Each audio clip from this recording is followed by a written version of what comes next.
আমরা আমাদের জীবনের 4 ভাগ জীবন হলে আমরা ইতিমধ্যেই আমাদের জীবনের 2 ভাগ অতিক্রম করে ফেলেছি। আবার আমাদের মধ্যে অনেকে জীবনের 3 ভাগ সময় অতিক্রম করে ফেলেছি। আবার কিছুক্ষণ পূর্বে কোনো মানুষ তার জীবনের 4 ভাগে অতিক্রম করে এখন সে আল্লাহর জিম্মায় আছে। অর্থাৎ আমরা আমাদের জীবনের একেবারে শেষ প্রান্তে চলে যাচ্ছি। আমরা কেউই বুঝতে পারছি না যে আসলে আমাদের মরণ কখন হবে, আমাদের মৃত্যু কোথায় আছে, আমরা কেউই সেটা বলতে পারছি না। তবে আমরা সবাই এই ব্যাপারে একমত যে আমরা মরতে চলেছি, আমরা মরবই, মৃত্যু আমাদের আসবেই। যেহেতু আমাদের মৃত্যু আসবেই, মৃত্যুকে আটকানো যাবে না, সেহেতু আমি আপনাদেরকে কয়েকটি কথা বলতে চাই। প্রথমত, আপনার যে জীবনের যে আয়ু,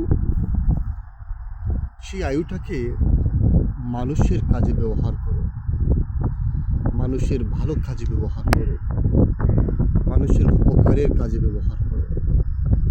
তাহলে আল্লাহ আপনার সেই আয়ুটাকে বরকতময় করে দিবেন।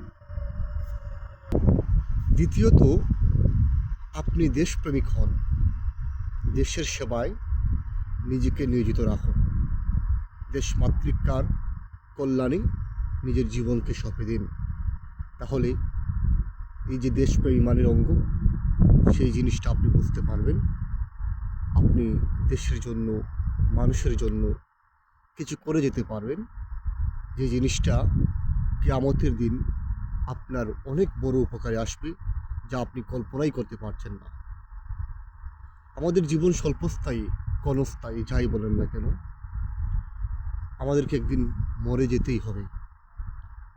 আমাদেরকে এই পৃথিবীতে থাকা যাবে না, আমরা এই পৃথিবীতে চাইলেও থাকতে পারবো না সর্বজীবন। একদিন না একদিন আমাদের এই পৃথিবী ছেড়ে চলে যেতেই হবে।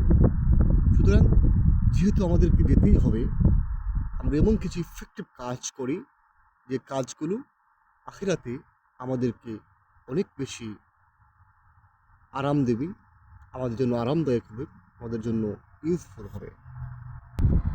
যে কাজগুলো করার ফলে আমরা আল্লাহর কাছে সম্মানিত হব, আমরা কিয়ামতের দিন সম্মানিত হব, জান্নাতে যাওয়ার পথটা সুগম হবে, সেই কাজগুলো আমাদেরকে করা উচিত। আমাদেরকে সেই কাজের দিকে মনোনিবেশ করা দরকার। সংক্ষিপ্ত জীবনটাকে আমাদেরকে রঙিন করে তুলতে হলে মানুষের উপকার করা ছাড়া আর কোনো পথগুলো নেই। মানুষের সাথে সদ্ভাব বজায় রেখে, মানুষকে সম্মান জানিয়ে সব মানুষের উপকারে আসতে পারে, আমাদের এমন নিয়ত থাকাই দরকার। আশা করি আপনারা বুঝতে পারছেন। আসসালামু আলাইকুম ওয়া রাহমাতুল্লাহি ওয়া বারাকাতুহু।